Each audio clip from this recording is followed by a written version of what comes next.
Middle east में tensions बढ़ रहे हैं और सिचुएशन एस्केलेट हो रही है। यूएस ने ईरान को 48 आवर्स का अल्टीमेटम दिया है कि अगर ईरान स्ट्रेट ऑफ हॉर्मुज को पूरी तरीके से ओपन नहीं करेगा तो यूएस जो है ईरान के पावर प्लांट्स पे अटैक कर देगा। जवाब में ईरान ने भी कहा है कि अगर यूएस ईरान के पावर प्लांट्स पे अटैक करता है तो ईरान भी गल्फ़ नेशन के जहाँ जहाँ भी एनर्जी फैसिलिटीज़ हैं, जहाँ जहाँ पे पावर प्लांट्स हैं, उन पे अटैक करेगा और बहुत ही बुरी तरीके से अटैक करेगा।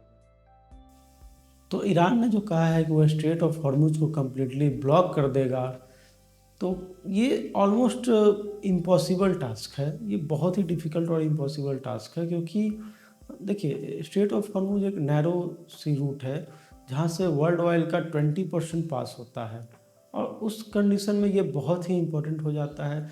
ईरान का स्ट्रेट ऑफ हॉर्मुज पे बहुत इन्फ्लुएंस है, उसकी पकड़ बहुत अच्छी है।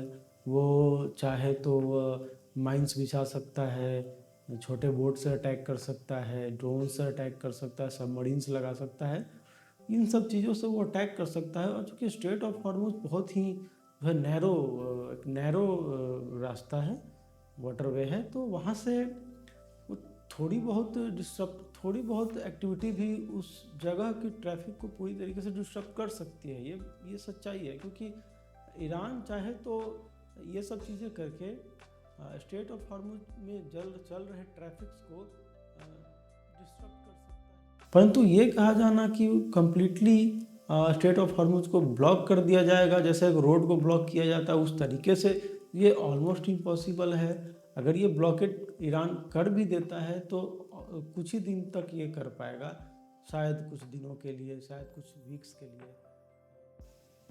तो ये ऑलमोस्ट एक इम्पॉसिबल टास्क है। तो इनकेस स्ट्रेट ऑफ हॉर्मुज अगर ब्लॉक होता है, जो कि एक इम्पॉसिबल टास्क है, काफ़ी ज़्यादा डिफ़िकल्ट टास्क बोल सकते हैं इसको, या फिर चूँकि स्ट्रेट ऑफ हॉर्मुज बहुत ही नैरो स्ट्रेट है, तो वहाँ पे होने वाली हल्की फुल्की एक्टिविटीज़ से भी जो है दुनिया में वर्ल्ड ग्लोबली जो है ऑयल के प्राइसेस प्रति बैरल महंगे हो सकते हैं। इंडिया की अगर बात करें तो इंडिया गल्फ़ कंट्रीज़ पे बहुत ही ज़्यादा डिपेंडेंट है अपने ऑयल सप्लाईज़ के लिए।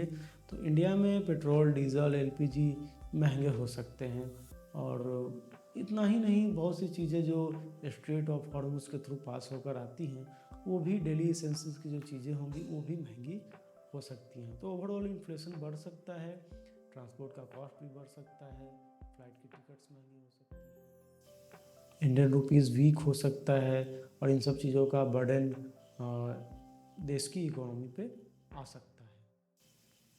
तो इंडिया के पर्सपेक्टिव से और वर्ल्ड के पर्सपेक्टिव से स्ट्रेट ऑफ हॉर्मुज बहुत ही इम्पोर्टेंट सी रूट है, जिसका ओपन रहना ही बेहतर होगा सभी के। तो इंडिया के लिए ज़रूरी होगा कि स्ट्रेट ऑफ हॉर्मुज ओपन रहे, एंड वहाँ से इंडिया के जो शिप्स हैं वो पास होती रहें, ताकि इंडिया के ऑयल सप्लाई चेन में प्रॉब्लम ना आए।